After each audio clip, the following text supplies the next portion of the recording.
Welcome back to another episode of Tech Unhinged, where tech gets human. I'm your host, Rabia Javed. My guest today has spent 30 years doing two things in parallel: building enterprise software and quietly maintaining the record of UFO sightings on the planet. Most people don't know about the second one. Christian Stephen started his career at General Electric in 1981. He then took a 3 year break to work as a professional musician. He came back to implement AI and advanced technology at BP and GTE, and in 2002 he found Epirlogics. All of that time, since 1994, he has also been the person building and running technology behind the National UFO Reporting Center. Christian, welcome to Tech Unhinged. Well, thank you very much, Robbie. I'm very happy to be here. So glad to have you. Well, we'll dive first into the icebreakers. Christian, you've had two careers running at the same time for 3 decades. So for our audience, enterprise, you were doing enterprise software by the day and UFO investigations by the night. Which one has taught you more about how people behave when they can't explain anything? Well, I would certainly say the latter. The technology people I've dealt with, the software engineers, tended to try and understand what they were doing and not be too surprised by what happened. But in the UFO field, as you can imagine, people get blown away by sudden episodes, encounters that just are completely inexplicable to them. A lot of people that report things to us have basically never really spent much time reading about or studying or even being aware of kind of the whole UFO field. So you can imagine if you're out in your backyard, taking the dog out at night and you look up and you see a giant triangle hovering over your house that's making no sound at all, and then suddenly within a split second it's off at the horizon. Those are some pretty confounding experiences.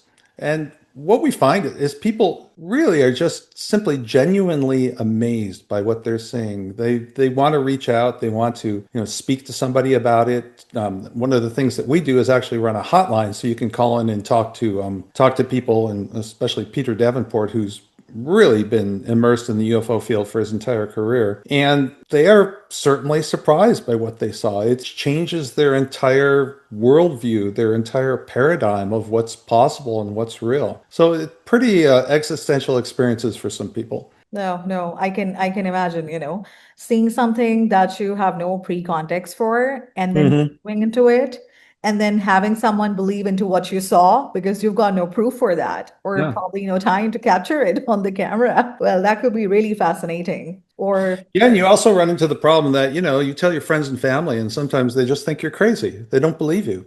Sometimes they do, sometimes they don't. And they just say, "Oh, you just saw an airplane, you're just all mixed up." But yeah, I mean, the only people who will believe you are the ones who are either into things like these or they've had a certain experience in their own lives. Otherwise, I don't right. think people believe you.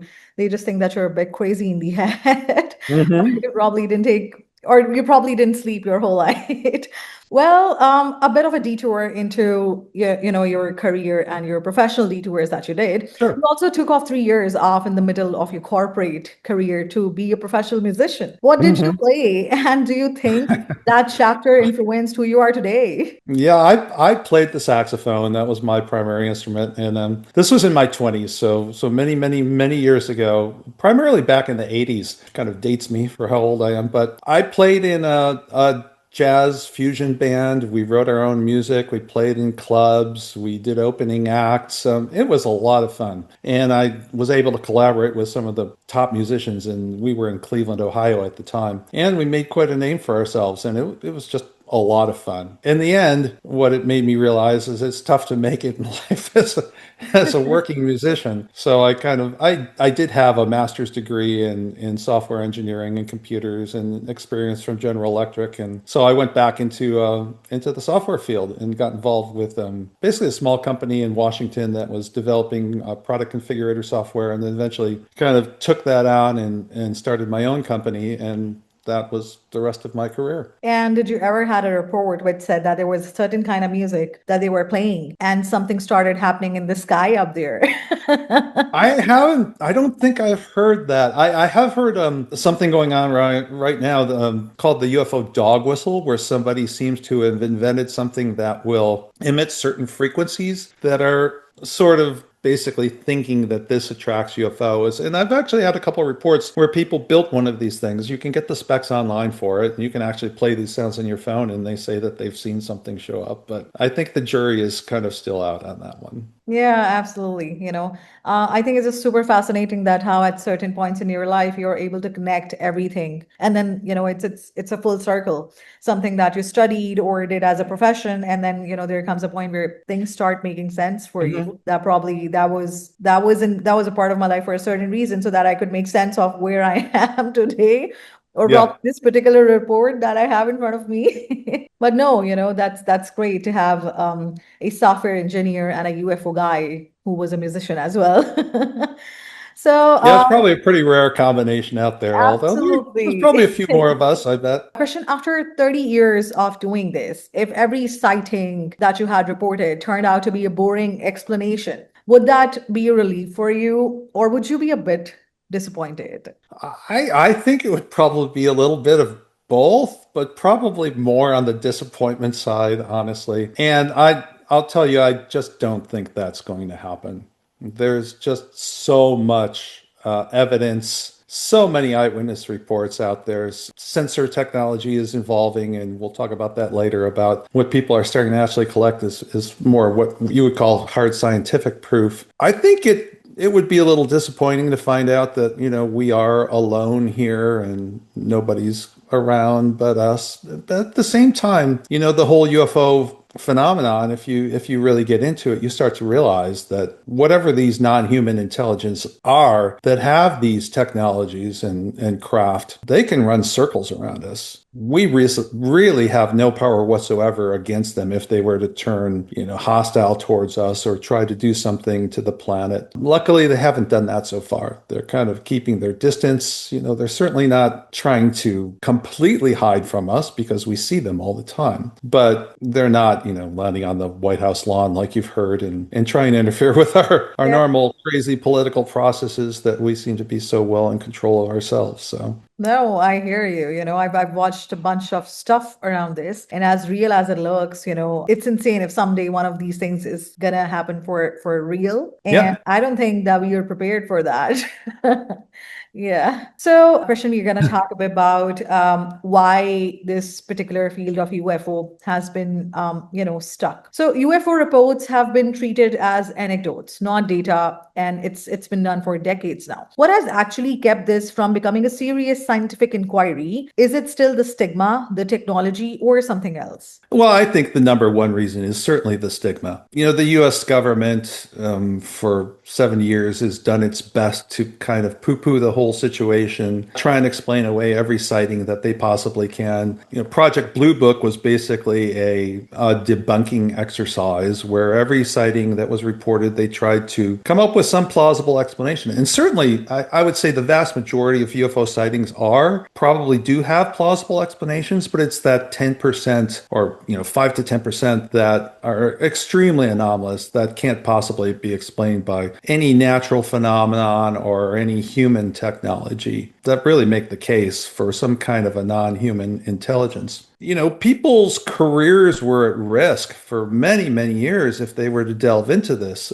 Scientists could ruin their reputation. Pilots could lose their licenses. You could be kicked out of the military. And when there were dramatic sightings with the military, people were rushed into a back room somewhere and forced to sign NDAs and told they're sworn to secrecy for the rest of their lives. So, it's been a difficult field for hard science to kind of penetrate because of this, stigma or, aura around it that if you get involved with this, you're just crazy. A lot of physicists were just convinced the speed of light is the speed of light. You can't crack it, So basically they predetermined a conclusion that no one could be here. Nobody could be visiting here from somewhere else because it's impossible. But it's clearly not impossible because it clearly is actually happening. And anyone who delves into this topic will discover that for themselves. There's been some studies done on scientists and what they believe about the subject. There's a great book by Robert Powell called UFOs, what science knows and doesn't know about it that I'd recommend. But he references a study where they looked at how much time a scientist has spent actually looking into the subject versus how much they believed in it. And there was a clear correlation that the more time they spent actually studying the evidence and what's out there, the more they came to realize and basically come out and say, yeah, this is something real, deserves our attention. Christian, you have over 150,000 reports, Mm-hmm. all written differently by different people. There's no particular standard or format for them. So before AI came along, what could you actually do with that at a scale? We could do things like, plot geographical information, where were the most sightings per capita happening. There were some studies done actually by Arrow and the University of Utah that took our data and basically did some analysis on it. And what the conclusions they came up with were things that were kind of common sense, like people see more UFOs where they have a more open view of the sky, so out west and kind of like, remote Nevada and remote eastern Oregon and eastern Washington, where skies are clear and you can see out to the horizons. People would see more things. There's also some interesting hotspots on the East Coast. We could make our own kind of judgments, I think. The people who are actually looking at all the individual reports, and there's really very few of us that do that. Myself, Peter Davenport, who runs the center,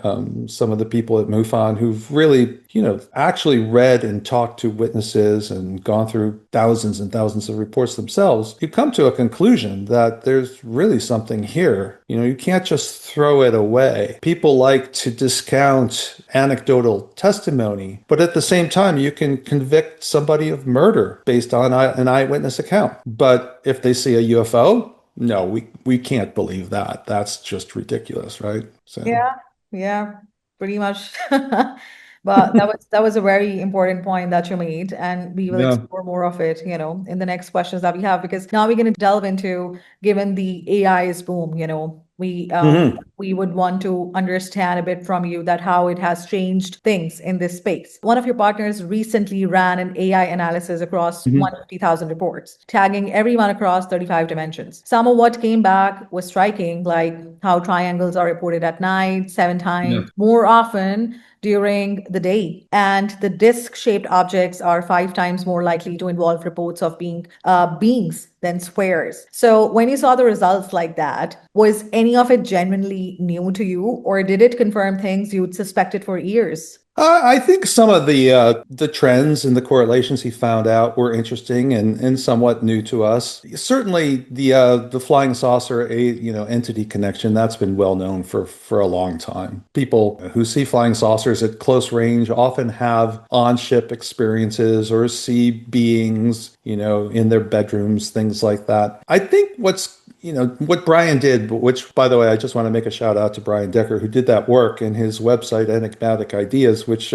people should check out. It's interesting. He's kind of broken the ground for what we can do, and he kind of explored some avenues that were false starts, like trying to do vectorizing of our data, which just basically kind of grouped things by style more than content. But with what he found, and we're really excited about, is that with the evolution of the LLMs today, and their ability to make sense of text. I mean, we've got this vast amount of text, and it's a very unique resource. And we don't have the ability to basically go back through and read 150,000 reports ourselves and try and make correlations and things like that. But with machines now and AI, we can pull out, attribute data. If you ask a question like how many, go back through every report and tag everyone where the ship was within 50 feet of the witness. We can do that. Cost is an object, of course. It might be a little bit of a constraint for a low budget nonprofit like us, but we can still take a stab at it. And Brian did some interesting work on how to minimize costs and things like that. So we're really excited, and we're going to be we're really going to be trying to do some AI work ourselves to try and certainly go back through our database and extract more meaningful trends, correlations, patterns out of it, and potentially write some papers that we can get published. No, I think that's a very interesting phase to move into. Now, if we look at the other side of it, where AI is actually earning its place, in the UFO research, where do you think that it still misses things that a good human investigator could catch? Well, I think it's still when you're looking at videos and images, it's still, I think, difficult for AIs to kind of make out what they're looking at. Mostly because our videos and our images that we get are always kind of the things are off in the distance, they're grainy. But if you see a balloon floating by and you've looked at, 1,000 UFO videos and you recognize eventually what a balloon looks like, it's kind of rotating around, maybe glinting a little bit, things like that. I imagine you could train an AI system on something like that, but I don't think anybody's done that so far, except there is a project going on at Harvard with Avi Loeb and the Galileo group where they are building really high-tech camera systems that they can deploy, and they'll be watching the sky 24/7. And if they see something going by, they're developing AI software that can basically do what I just described. Identify, is it an aircraft? Is it a balloon? Or hopefully, eventually they'll be able to tag something that's extremely anomalous, and they can basically point to something and say, hey, here's something that we're certain we didn't make. What is it? Yeah, yeah. Here's the proof we've been looking for. That's what we're all hoping for. Yeah, but then, there is a certain risk that is buried here as well. If, AI is deciding what's significant, could it eventually start shaping these findings? And could the patterns it surfaces reflect its own blind spots rather than what's actually in the sky? Because it tends to hallucinate too. Sure, it can. But I think, that's where it's going to take human beings to always stay in the loop. And basically, if AI is saying, hey, there's something here and it's important that we look at it, then I think people are certainly going to put their eyeballs on that and make their own determinations and say, well, AI, you're somewhat mistaken on that analysis, or wow, you really found something. Let's spend more time and point some more sensors at it. Yeah, no. Question before we dive into the technicalities of, what passive radar or nemesis is, I would want to know what's your take on Bermuda Triangle or the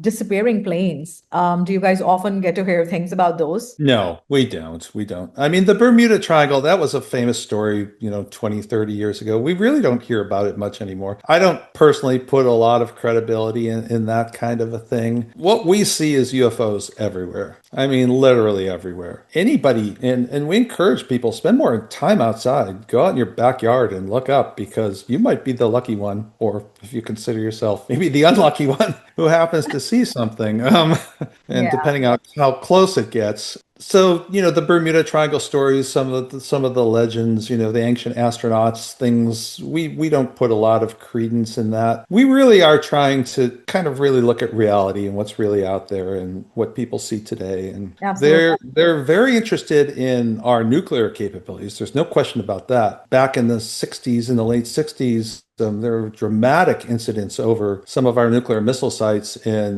Montana and out west, where entire flights of control systems went down, and the missile officers saw giant flying saucers hovering over the base. So, when you talk about technology, and I know this is a tech podcast, we have our technology, but their technology is better.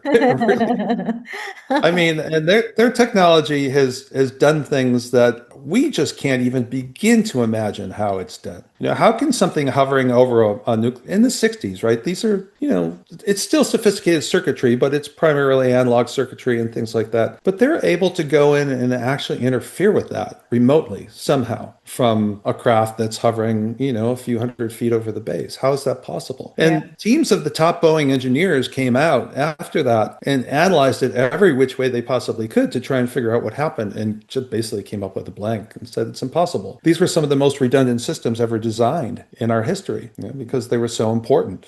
Nuclear missile safety and the ability to deter an attack from Russia during the Cold War. That was where we were putting all our resources. And these guys just operated it like it was their own personal system. So, Christian, were you always a believer, or were you turned into one when you joined UFO? I don't know if I've always been a believer, but I've always been super interested. To me, it's one of the most fascinating topics you can get involved with, right? And it's one of the core questions of humanity. Are we alone, or are we not alone? And clearly we're not. I think society is eventually going to catch up with that fact, and we'll see what that does. to the global Absolutely. consciousness. Yeah. All right. So, let's dive into the passive radars now. Witness Okay. reports will always carry some subjectivity. So, now we're going to talk a bit about hardware. What is passive radar in plain terms, and why are you building it? Well, first of all, it's not us that's building it. It's a company called Eldion that's basically has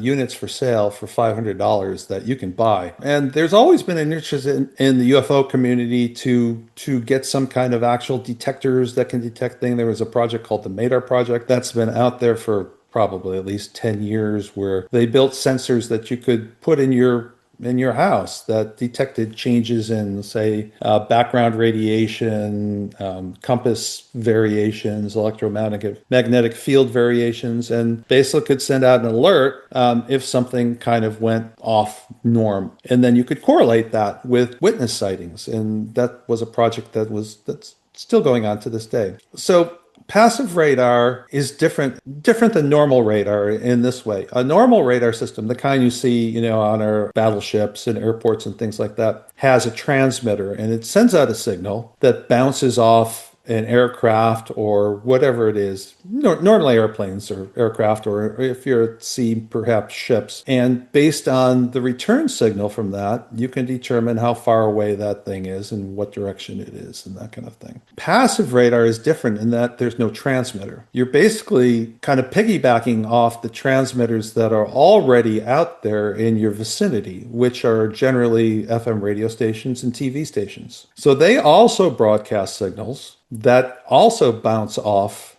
aircraft and also can be picked up by receivers. So you can build a very low cost receiver that can basically receive simultaneously a signal from, say, a TV transmitter for your local area and be scanning the sky for any return signals that kind of match that signal. So based on the Doppler shift of those radio signals, you can imagine a TV station is going up, hitting an airplane, bouncing back. There's going to be a difference in that signal when it hits your receiver. And you can analyze that difference to determine basically where an object is on kind of an elliptical path around you. So you can't tell exactly where it is, but you can kind of place it on an ellipsis. And then if you get, say, 3 of these systems in a general area, you can actually triangulate that object, and then you can actually tell exactly where it is, exactly how fast it's going, and if it's making kind of strange turns. UFOs are known to make non-inertial turns where they might be going at like Mach 5 and suddenly they're going 90 degrees in a different direction at the same speed, which is basically physically impossible for us to do. So you could detect things like that. And if we can get enough of these systems out there and get enough of these detections, then we can actually start doing what's called citizen disclosure, where we do our own science and we release our own data and we don't depend on the government to do it. So that's the hope. And this is just,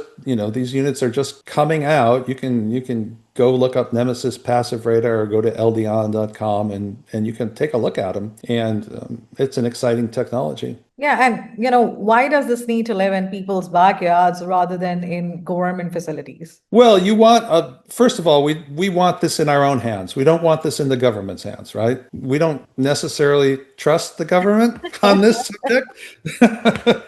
They've not earned our trust, let's say, over 75 years. If we can do this ourselves as just interested citizens, that's fantastic. And what people are looking for, again, we go back to people don't trust eyewitness testimony. Even sometimes when it comes from, our Top Gun pilots, really trained military observers, and we've had plenty of them report UFOs, dramatic sightings. But scientists tend to trust what their instruments tell them. So this is instrumentation, and it can gather hard data that's going to be hard to refute, if you can get enough of it. Yeah. Now, it's still an open question on whether these things are going to pick up anything at all. It's basically a big experiment because we don't know if the UFOs have, radar or deflecting surfaces or whether they do. We do know, though, that some UFOs certainly do trigger radar. I don't know if you're familiar with the Tic Tac UFO that was sighted off San Diego back in 2004. Do you know about that case? No. It's one of the really famous ones. Pentagon actually came out and released the video of that, and David Fravor, who's one of our top pilots, basically got his eyes on the thing. But what happened was we had a carrier strike group out off San Diego in 2004 testing new radar systems, and they started picking up these objects at 80,000 feet that would descend to 10,000 feet in a split second. And there's nothing that we have that can possibly do that. And then they would go back up to 40,000 feet. Then they'd be back up to 80,000 feet, then back down to 10. And the guys on these radar systems were like, hey, we're seeing this stuff. We don't understand it. It's impossible. It's got to be something wrong with the radar systems. But then they picked it up on multiple ships, multiple radar systems. And they did all the tests and they said, no, it seems to be something that's really out there. And they could triangulate on where that object was at a given time when it came down and was right over the ocean. So they sent one of the pilots out to see it. And he got close enough that he basically was able to see it on his forward-looking infrared cameras and pick it up. And you can see this, it's about a 40-foot kind of rectangular ship shaped, almost looks like a tic tac, but it's just skimming over the ocean at incredible speeds. And then they would track it, it would be 30 or 40 miles away in a split second. So the point of that, I guess, is they do show up on radar. Some of them, maybe not all of them, but some of them. So if we have our own passive radar systems, hopefully we can start picking up some of these things ourselves. No, absolutely. And, an important question, what changes about credibility of sighting when it's no longer just one person's account, but a signal that shows up across dozens of independent sensors at the same time? Yeah, then science has to pay attention. These scientists who there's some famous scientists who no matter, will go on CNN and just swear all UFOs are nonsense. And if you put this sensor data in front of them and just basically say, look, these are actual readings that we're getting from, certified equipment, it gets extremely hard for them to deny it. It's easy to basically say something somebody saw is nonsense, but if you've got repeatable, hard sensor data, that's a different world. Yeah. And I Not to think, discount the eyewitness testimony, though, because again, we've got extremely credible and well-trained people, pilots that have seen these things. And I will say that, the tide does seem to be shifting. The government is certainly Congress is getting much more interested in this. There's been congressional hearings over the last couple of years, and people are starting to take it more seriously. And there are a lot of, well, I wouldn't say a lot, but a few people in Congress that are really doggedly going after this. Arrow was established, several years ago to kind of try and get to the bottom of things. And I think they had a rough start, but I think they're doing a good job now of analyzing what information is put in front of them. And basically there are some things that they'll come out and they say, we just can't explain some of these sightings. so while, we keep things honest, this field attracts everyone from rigorous scientists to people who've already decided what the answer is. How do Sure. you stay credible without becoming a skeptic? Because it's like it's an effort on a day-to-day still, for you guys and your team. I think, we just encourage people to have an open mind about these things. I mean, everybody has to make up their minds for themselves. Some people will never believe. Some people believe too much. And some people believe just right. It's like Goldilocks, right? But I think our focus is on trying to just, like you said, to be as credible as possible. We're not trying to sensationalize things. We're not trying to, promote crazy theories about, whatever. Yeah. We're just really trying to have a lot of common sense about it and realize that reality it just is what it is. No matter how hard you believe something doesn't exist, if it actually exists, it does exist. So you can try and poo-poo something forever and it doesn't mean that's Yeah, not no, true. absolutely. When you tell that these like UFOs are way ahead of us when it comes to technology, Mhm. it's only like been 2, 3 years that AI has the boom now, and people are already Yeah. going crazy. It was the same when internet came in, and there was a lot of talk about it replacing jobs, and with AI doing the same thing. I mean, there is a consciousness aspect to this, and we can get into more of the esoteric sides of the phenomenon, but there is the whole side of the people who've had encounters with the flying saucers that saw the entities and interacted with them. And, one of the things that's commonly reported is all of the communication between aliens and people is telepathic. It's never like you and I are talking. where we're sending sound waves through the air to communicate with each other. This Yeah. is just direct brain to brain communication. So it's not just their technology, but perhaps also their consciousness and their, what they are as entities is very different and perhaps more advanced than we are. Maybe more advanced in some ways, less advanced in other ways, but Absolutely. And while we look forward, question 5 to 10 years from now, AI maturing, radar networks scaling up, institutional pressure going on, what does this field look like when it stops being a matter of belief and starts being a matter of measurement? well, that's an interesting question because that really, the question is, what is society going to make of that, right? We've got a lot of religious ideas kind of embedded in our psyches from 2,000 years of believing religious dogma and things like that. So some people believe they're demons. There's actually a large contingent that even within the US government that just believes they're demons and we shouldn't be messing with them. Again, if the messages that they've been giving us are generally take care of the planet, that's one of the things they tell people a lot. So if enough scientific proof comes out, or the absolutely definitive high def video finally gets released by the government, or enough government witnesses come out and say it's true, or enough hard sensor data is out there that it's proven beyond a shadow of a doubt, it does kind of turn things on its head as to what a lot of people believe about what the universe is really made of. So how society, there's been a lot of thinking about how society will react to something like that.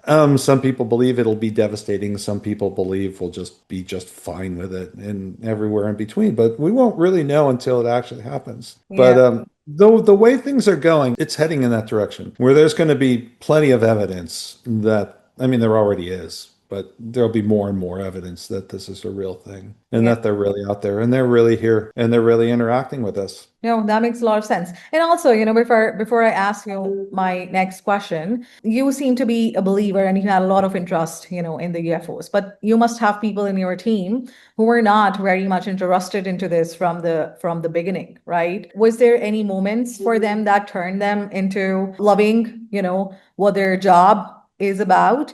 Well, I think on my team, I think everybody's been interested in this from the beginning. We tend to attract people that are very into this subject. All right. I think certainly people who have seen something themselves can have a dramatic change of mind and get involved in the subject and want to get involved, and they do. From my personal experience, we mainly work with people who've always had an interest in this, and we also look for people who are experienced and know what they're dealing with, know the subject. And there's other groups like MUFON that, have a much bigger team than we do. And they've got investigators in every state, and anybody can sign up to be a UFO investigator. And Yeah, I think all walks of life do that. yeah, and there must be moments when you see something so real that it's Mhm. just probably at times hard to continue because you know that no one is probably going to trust you with that, and that's a larger than life kind of truth. Yeah, well, hopefully that's changing. I really do think it's becoming a much more accepted subject, especially over the last 10 years. It's really changed. Have you ever had one of the sightings yourself? No, I haven't, unfortunately. Fingers But crossed. I have family members who have. I know plenty of close friends who have. I'm just not one of the lucky ones, I guess. Yeah, yeah.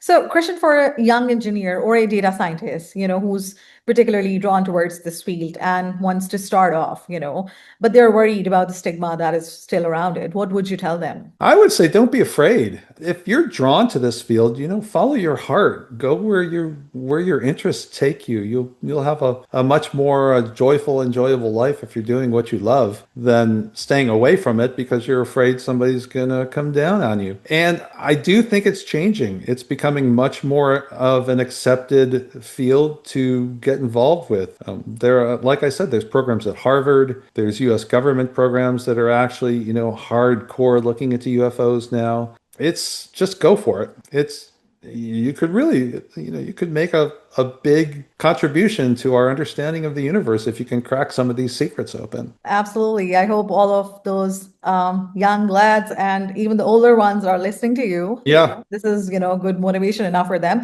So now, Christian, one of my most favorite and last questions before we end Okay. this.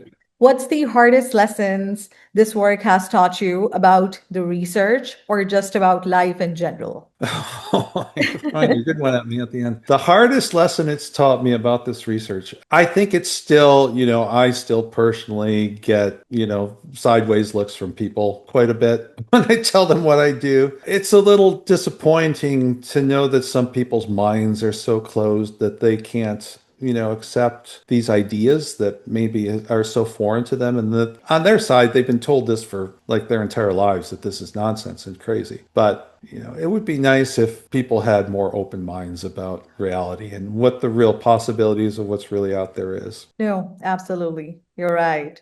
Well, Christian, thank you so much. This has really been a fascinating conversation. Thank you for your time. Thank you, Rabia. It's been a pleasure. Yeah, likewise. And to everyone listening, thank you for joining us on Tech Unhinged. We'll see you in the next episode.